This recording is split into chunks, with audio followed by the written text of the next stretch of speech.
in your neighborhood, in your neighborhood, in your neighborhood. Say, who are the people in your neighborhood?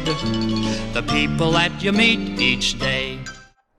Hi boys and girls, welcome to Turn the Page Tuesdays. So now that it's almost time for bed, make sure that you take care of all of those bedtime routines. Parents, now's the time to pause your device for the children to be able to go ahead and do that.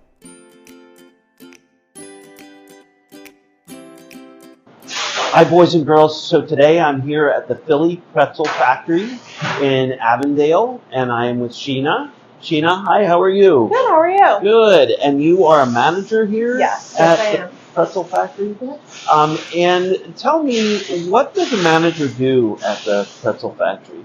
Well, I oversee all the daily operations. I help prep and twist the pretzels in the morning, and I do the baking when I need to, and we scoop dips as you can see, and I just make sure that everything's going smoothly throughout the day.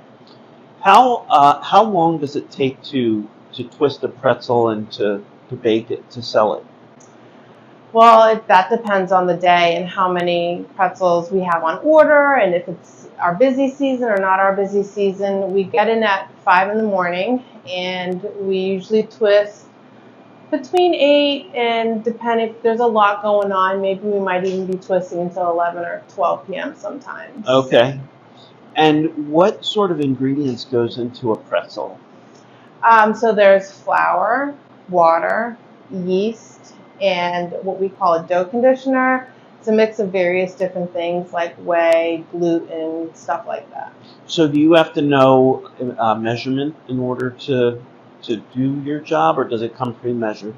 We do. We start off with a 50-pound bag of flour. It's always a 50-pound for one mix. Okay. And then we have a bucket that we measure the water out depending upon temperature and the atmosphere and what's going on. There's different levels as to how much water we would put in. Okay. I think like 10 quarts, 12 quarts, something like that. Okay.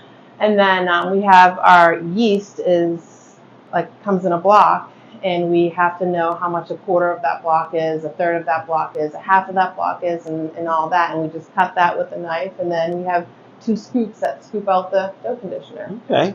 Is it hard to twist a pretzel?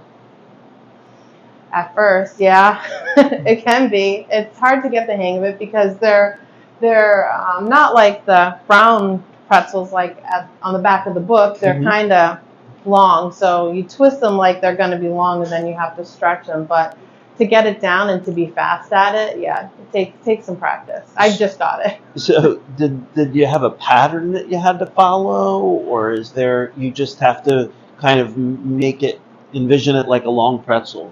Everyone kind of has their own technique on how to twist it, but they all have to be as consistent as possible and look as close to what this looks like right here, which again takes practice and time. There's no pattern that we put it on or anything like that. You just kind of got to get a feel for it. Okay.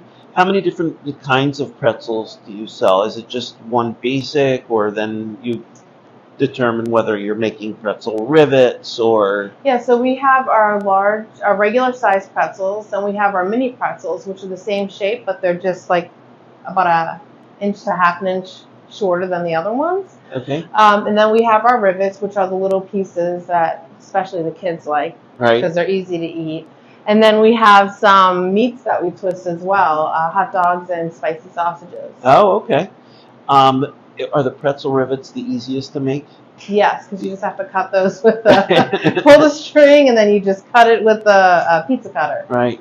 And how do you get the salt to stay on the pretzels? We have what's called caustic. It's hot water and baker's lye, and it's in a pot. We call it the pot.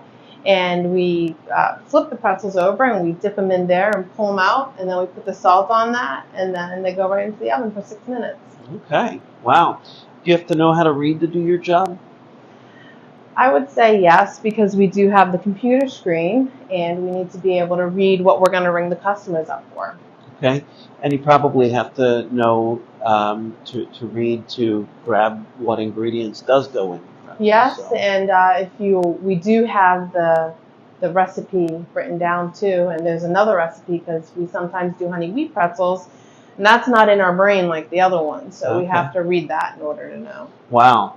So Sheena's going to read a book called Walter the Baker, and we can't wait to hear that book. Thank you so much for having us today. You're welcome. No problem. Walter the Baker.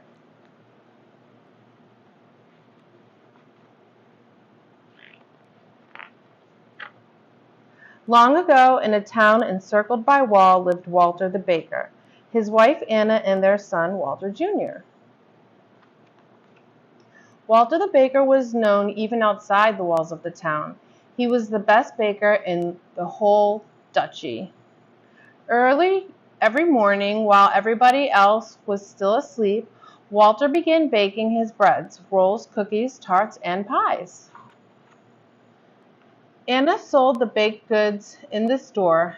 No one could resist the warm, sweet smells drifting from Walter's bakery. People came from near and far. The Duke and Duchess, who ruled over the duchy, loved Walter's sweet rolls.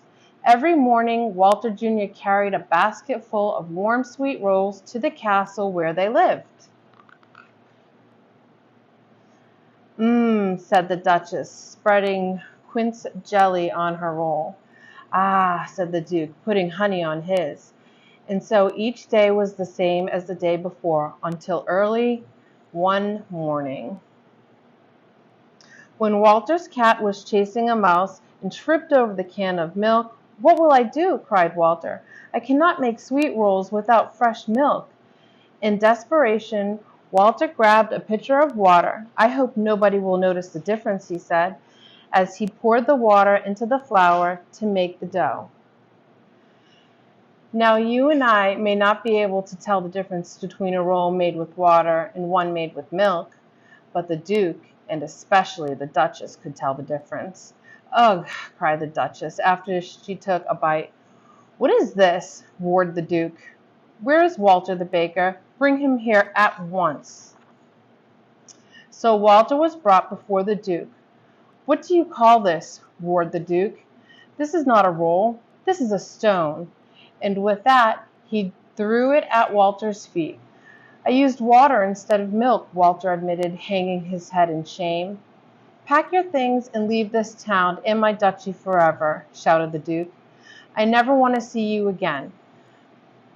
"My Duke," pleaded Walter, "this is my home. Where will I go? Please give me one more chance, please." "I must banish you," said the Duke. But then he remembered Walter's good rolls and how much he and the Duchess would miss them. "Well, Walter," the Duke started to say. Then he thought and thought some more. "You may stay if you can invent a roll through which the rising sun can shine 3 times. And to make it more difficult," he added, it must be made from a piece of dough, and most of all, it must taste good. Now go home and bring me such a roll tomorrow morning." Poor Walter!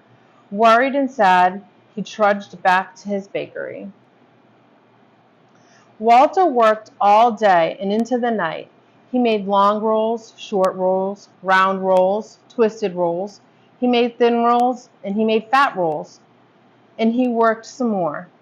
Walter beat, pulled, pushed, and pounded the dough, but it was all in vain. He could not come up with a roll that would please the Duke. By early morning, Walter had only one long piece of dough left. "It's hopeless," he cried. In a sudden fit of rage, he grabbed the last piece of dough and flung it against the ceiling. "Stick there," he yelled at the dough. But it didn't. It fell, twisting itself as it dropped down and plopped into a pail of water. Anna and Walter Jr. were awakened by Walter's yell and rushed into the bakery just as Walter was about to dump out the water and the twisted piece of dough. "Father, stop!" shouted Walter Jr. "Look!" Anna quickly popped the dough into the hot oven. Soon it was brown and crisp. She took out the roll and handed it to Walter. It had risen very high, but it had 3 holes. Walter held up the twisted roll and smiled. He saw that the morning sun was shining through it 3 times. Walter put the roll into a basket and rushed it to the castle to deliver his invention to the Duke and Duchess. As they saw the morning sun shine through it 3 times, then the Duke and Duchess each took a small bite. Walter was afraid to look because he had no idea how it would taste. "Well done," said the Duke. "Perfect," exclaimed the Duchess. Both were glad that Walter would not have to be sent away. And Walter too was happy that he could stay. "Now, pray tell us, Walter, what do you call this?" asked the Duke. Yes, pray tell us," Walter stammered as he tried to come up with a name. "What was the pretzel?" said the Duke. "Pretzel, it shall be from now on," he declared. "It shall be sweet rolls in the morning and pretzels in the afternoon," said the Duchess.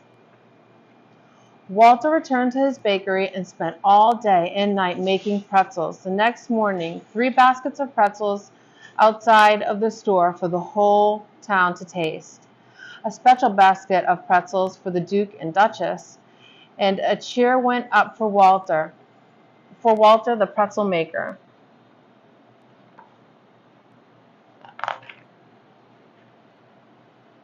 The end.